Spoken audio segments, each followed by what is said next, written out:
Este é o Querido Líder, o podcast da Rádio Observador dedicado à liderança, com os nossos especialistas residentes. Têm muita experiência na formação de executivos, o Jorge Medeiros e o Milton Sousa. Aproveito para lembrar que temos uma novidade nesta segunda temporada, um endereço de e-mail queridolider@observador.pt. Pedimos aos nossos ouvintes para não serem tímidos. Escrevam-nos, mandem mensagens, que nós gostamos de saber o que pensam.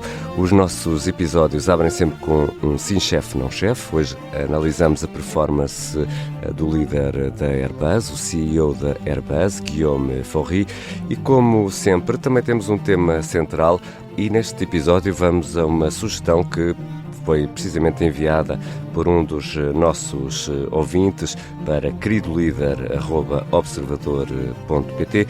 O Walter Alcoforado Barreira sugere que se fale de networking, um termo que traz às vezes uma conotação negativa e há quem prefira falar de criar e manter redes de influência. Já vamos ver melhor do que se trata. Eu sou o Ricardo Conceição e este é o Querido Líder. Bem-vindos, Jorge Medeiros e Milton Sousa. O Milton e o Jorge são professores e consultores. O Milton é professor na Nova SBE. Vamos aqui ao nosso primeiro segmento, o Sim Chefe, Não Chefe, e hoje a escolha vai para Guillaume Faury, o CEO da Airbus. Jorge, merece-te um Sim Chefe ou um Não Chefe? Sim, chefe. Neste caso, mais uma vez, para quem nos ouve, não estamos, nem poderíamos analisar personalidades nem categorizar pessoas, mas comportamentos concretos.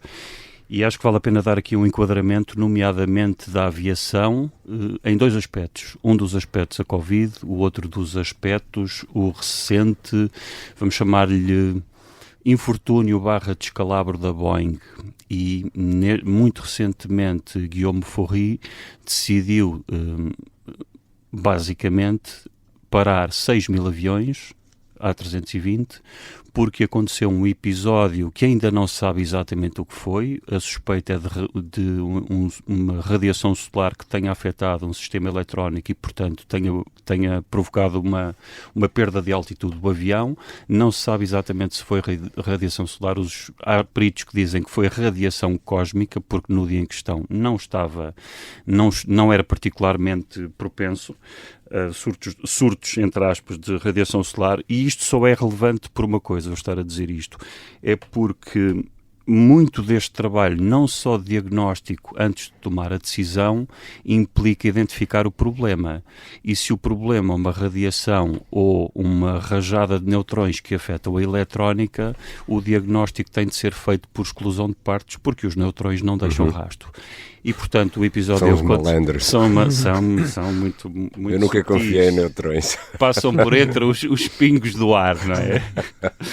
E, portanto, o episódio aconteceu em final de outubro. No final de novembro, início de dezembro, há uma decisão de parar os aviões todos. Portanto, isto pode parecer muito, mas não é, porque foi uma resposta muito pronta, concertada com as autoridades, tanto europeia como americana, e, portanto, ele decidiu, não, vamos atualizar já todos os aviões.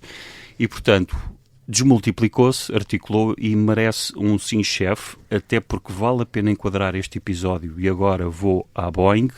A Boeing teve dois problemas com o 737 MAX, portanto houve dois aviões que se despenharam, e quando foi feita a análise percebeu-se que para responderem mais rapidamente ao mercado e não terem de submeter os pilotos das companhias aéreas a uma nova certificação, incluíram um novo sistema de nivelamento do avião, no nariz do avião, e com isto conseguiram evitar uma nova certificação. Nova certificação porquê? Porque tiveram de adaptar novos motores ao avião e, portanto, ao adaptarem novos motores ao avião, o avião não tem altura no trem de aterragem, portanto, não podem ir para baixo, têm de ir mais para a frente, toda esta engenharia, e isto mudou o comportamento do avião. Portanto, quando o avião está a subir, o próprio motor, que tem uma parte mais plana em baixo, dá uma sustentação adicional.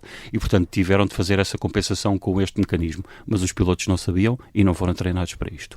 Houve problema e, portanto, o avião baixava o nariz consequentemente e os pilotos nada podiam fazer, nem podiam desligar o sistema. Portanto, temos aqui dois contrastes, a postura da Boeing e a postura da Airbus, neste caso a decisão do Guillaume Faury. E o último ponto, para passar já a palavra ao Milton, é que já tinha acontecido ao Guillaume Faury, antes de ser CEO da Airbus, quando estava à frente da unidade de helicópteros, dos helicópteros, tinha havido um acidente no Mar do Norte e, portanto, já nessa altura, até saber exatamente o que se passou, ele decidiu parar, proibir de voar todos esses helicópteros. Portanto, não é só um momento, é de facto algo que parece ser uma consciência muito grande da importância da segurança. E por isso merece-te um sim, chefe. Absolutamente. Milton. Eu queria acrescentar só aqui uma ou duas notas relativamente a este CEO. Antes de mais, desde logo, de facto, esta capacidade de lidar com crises parece aparentemente ser bem mais eficaz do que aquilo que a Boeing tem feito. Há aqui duas dimensões que eu acho que também são interessantes de enfatizar. Uma tem a ver com o enfoque que ele dá à inovação e à sustentabilidade. E isto acho que é particularmente interessante porque se critica tanto a Europa por não estar sempre um bocadinho atrás daquilo que os americanos fazem, e temos aqui um excelente exemplo de como nós podemos estar de facto à frente e que a Europa de facto pode funcionar, e até articulando interesses como a Alemanha, a França, a Espanha, que são acionistas também da Airbus, e consegue encontrar um modelo que funciona perfeitamente quando estão alinhados e ter sucesso e poder de influência também a nível internacional, porque a Airbus não deixa de ser um instrumento de influência geopolítico e da nossa independência enquanto continente também, enquanto espaço comum, e portanto acho que é também um excelente exemplo de uma organização que demonstra o poder que a Europa pode ter e também, a meu ver, o porquê de eu achar também que é um sim-chefe é que gerir enquanto líder esta multitude de interesses e de stakeholders não é de todo fácil, e acho que ele tem conseguido fazer muito bem e, portanto, da minha parte também um sim-chefe. Está feita a análise desta semana, a figura da semana. Para a semana será outro o protagonista. Vamos ao tema central desta semana. E neste episódio vamos a uma sugestão que nos foi enviada por um dos nossos ouvintes para queridolíder@observador.pt. O Walter Alcoforado Barreira sugere que se fale de networking, um termo que às vezes traz uma conotação negativa. Há por isso quem prefira falar de criar e manter redes de influência. Milton, um bom líder é quem tem uma boa agenda de contactos. Não sei se ainda se pode chamar agenda. Rolodex, eu pensava que ia dizer o Rolodex. Sim, não sei se ainda podemos chamar agenda, mas pronto. Não, obviamente um exercício de liderança é um exercício de influência e portanto tem que passar pelas redes de contactos que nós temos, é inevitável, e eu diria que não é só uma característica da liderança, é de qualquer relação humana, portanto os contactos que temos, a relação que temos. Depois há sempre aquelas zonas cinzentas de perceber até que ponto é que isso é exercer uma influência de forma ética e justa, e aquilo que são eventualmente conflitos de interesse e problemas que podem surgir daí. Por exemplo, um termo que é muito polémico é a questão do lobbying, que nos Estados Unidos é visto como perfeitamente natural e normal. E é legal, não é? Ilegal, e na Europa é visto de uma forma muito diferente. E, portanto, há aqui também aspectos culturais. E por cá está por regularizar há muito tempo. E, portanto, ou regulamentar.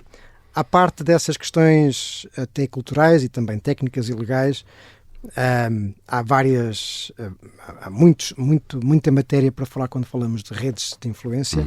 Uma metodologia muito usada nas organizações também é o que se chama Social Network Analysis, que é tentar perceber as redes de influência e redes de relação dentro da organização. Tipicamente falamos aqui de ligações fracas a ligações fortes, depois há outros conceitos também, centralidade, outras coisas, mas eu acho que é muito importante pensar, quando falamos em redes de influência, nestas duas grandes dimensões. Ou seja, ligações fracas são aquelas que se calhar não temos um contacto tão intenso, mas que são muito importantes para, é uma espécie de um radar, de uma antena, para perceber oportunidades, movimentos no mercado, movimentos dentro do setor, que podem nos ajudar a estar mais alerta para o que está a acontecer. E as ligações fortes, que são aquelas nas quais confiamos mais para nos apoiarem mais diretamente, de forma mais próxima. E um líder tem que perceber bem a importância destas duas formas de ligação para poder estar a exercer a sua influência de forma mais eficaz. Não pode menosprezar a importância Não, de ter essas ligações. E só uma nota também muito rápida, até costumo dar esta recomendação aos meus alunos muitas vezes, até porque este fenómeno do networking, por exemplo, nos alunos... Tu não gostas muito do termo, não é? Não gosto muito, porque acho que acaba por ser às vezes interpretado de forma negativa, né? Um bocadinho aquele exercício de bastidores, mas uma das razões pelos quais um aluno da MBA, por exemplo, vai fazer um MBA, um curso de MBA, por causa da rede do networking, né? E, portanto, mas uma das coisas que é muito verdade, essas ligações são muito importantes, mas aquilo que eu costumo dizer muitas vezes é que um dos problemas é que muitos começam a construir a rede de ligações quando precisam dela. E já é tarde. E, portanto, uma das recomendações básicas que eu dou é, se querem ter uma rede forte, construam-na antes de precisarem dela. Até porque, e até o Adam Grant falava disto, da importância dos givers na criação de redes fortes.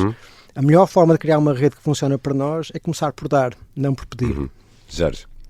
Concordo, eu ia pegar aqui também no tema da Social ou Organizational Network Analysis, e aqui a distinção é a mesma coisa, mas com distinções. Eu acho que esta ajuda, que é se é uma coisa mais processual de rotina ou se é uma coisa mais de diferenciação. Entrou no léxico português, eu não sei porquê, eu não gosto da customização. Temos uma palavra perfeita que se chama personalização e, portanto, quando olhamos para isto, o líder deve, obviamente, capitalizar os talentos que tem, mas muitas vezes, quando os problemas são complexos e são cada vez mais complexos, já existe muito este registro matricial por projeto, etc. Portanto, não há uma hierarquia formal, mas são recrutadas, entre aspas, um conjunto de pessoas para resolver um problema. Qual é o tema aqui? Acho que vale a pena fazer este alerta. Muitas vezes esta decisão vem por identificação das pessoas com base nas percepções voláteis ou até alguma experiência.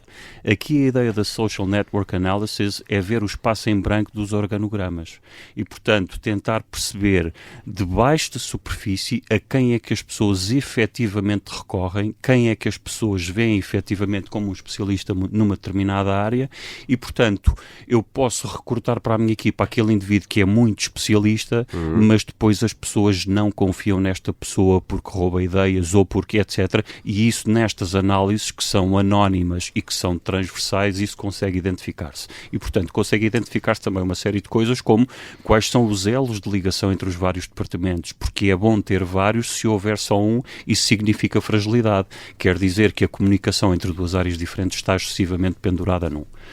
Queria dar só mais uma nota. Portanto, isto, do ponto de vista de networking, nós associamos muito a arranjar novas oportunidades de emprego, a arranjar novas oportunidades de negócio, tudo bem. Aqui estamos a falar de uma dimensão mais interna, mais ligada à liderança.